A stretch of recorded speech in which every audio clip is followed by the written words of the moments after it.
राम, एक बार महाराष्ट्र की भी बात कर लेते हैं। खैर, ये तो हैरान कर देने वाली बात है कि हम लोग इस मामले में बहुत पीछे, ना ही मुझे लगता है कि सरकारें इतनी इंटरेस्टेड हैं कि वो ये जाने कि कौन सा वेरिएंट है। ये बहुत हैरान कर देने वाली बात है जब देश को लॉकडाउन से जूझना पड़ा है। कई लोगों की, लाखों लोगों की जिंदगी चले गए, लेकिन आप जीनोम सीक्वेंसिंग नहीं करवा रहे हैं, आप इसमें इंटरेस्टेड नहीं है कि कौन सा वेरिएंट इस वक्त है।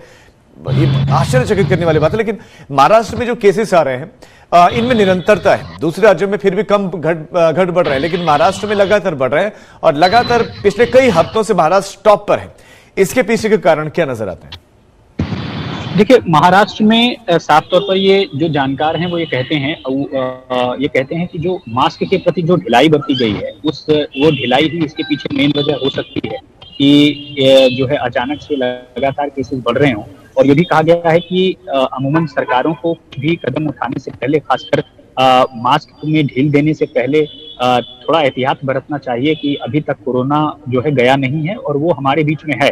तो ऐसे में कुछ एक्सपर्ट्स ये मानते हैं। साथ ही साथ ये एक्सपर्ट्स कुछ और जो दूसरा वजह मानते हैं वो ये कि वैक्सीनेशन अभी ज्यादातर लोगों का नहीं हो पाया है। और तीसरी जो वजह मानी जाती है कि चूंकि मुंबई एक ऐसा राज्य है जहां पर, महाराष्ट्र ऐसा राज्य है जहां पर तमाम लोग अलग अलग देश विदेश से आते रहते हैं। खासकर विदेशों से मैं बात करूं तो चूंकि वहां पर अलग अलग तरह के लोग आते हैं और यही वजह है कि ऐसा लगता है कि कोई नया वेरिएंट हो सकता है। जाहिर तौर पर वहां भी जांच में ही साफ हो पाएगा कि क्या अचानक से सर्ज के पीछे क्या कुछ है।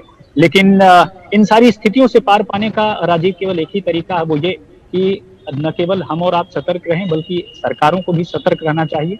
और जाहिर तौर पर आपने सुना ही होगा कि यथा राजा तथा प्रजा, यानी कि अगर हम लोग एक्टिव नहीं रहेंगे तो शायद सरकारें भी एक्टिव नहीं रहेंगी। और यही वजह है कि सब लोग हमें कम से कम खुद में ढिलाई नहीं बरतनी चाहिए। सरकारें तो दूर की बात है। और ऐसे में मैंने जैसा अभी पहले ही कहा था आपको कि कोऑर्डिनेशन की भी कमी है।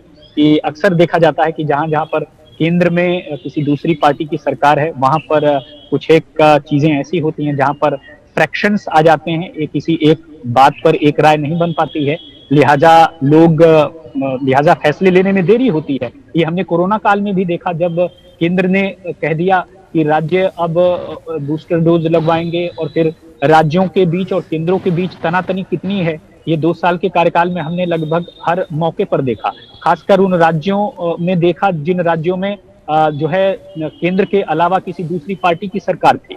तो लिहाजा ये देखना होगा कि कम से कम राजनीतिक चश्मे को इन चीजों को न देखा जाए, क्योंकि ये वेलफेयर ऑफ सोसाइटी और समाज के कल्याण के लिए है और ये सबके लिए है। क्योंकि कोरोना किसी को देखकर ये नहीं पकड़ता कि उसका वर्ड या उसकी सरकार या वो क्या है, क्योंकि वो एक बीमारी है और उसका ह्यूमन ही एक ऐसा शख्स है जिसके अंदर वो प्रवेश करके अपने को फैला सकता है। तो लिहाजा किसी राजनीतिक चश्मे से नहीं देखा ना जाना चाहिए। और अव्वल तो जीनोम सीक्वेंसिंग से लेकर के सबसे पहले वैक्सीनेशन, टेस्टिंग। और खास बात है जो मैं देख रहा हूं कि ट्रेंड जो अलग अलग राज्यों में देख रहा हूं कि टेस्टिंग बहुत कम हो रही है और लिहाजा हमें पता नहीं चल पा रहा है कि कितने लोगों को कोरोना हुआ, एक्टिव केसेस कितने थे, कितने लोग ठीक हुए। और सरकार ये भी देखा जा रहा है कि जो आंकड़े हैं, आंकड़े में ये पहले बताया जा रहा है कि कितने लोग ठीक हुए और कितने लोगों को अस्पतालों से छुट्टी दी गई बनिस्बत इस बात के कि टेस्टिंग कल कितनी थी और आज कितनी टेस्टिंग ज्यादा की गई। तो यही वो चीजें हैं, यही वो बातें हैं जिसके जरिए मैं ये कह सकता हूं कि आने वाले वक्त में जो ऐसी दिक्कतें हैं या ऐसी बढ़ोतरी है हमें और आपको, राजीव, साफ तौर पर नजर आ रही है, केवल दिल्ली ही नहीं महाराष्ट्र में भी।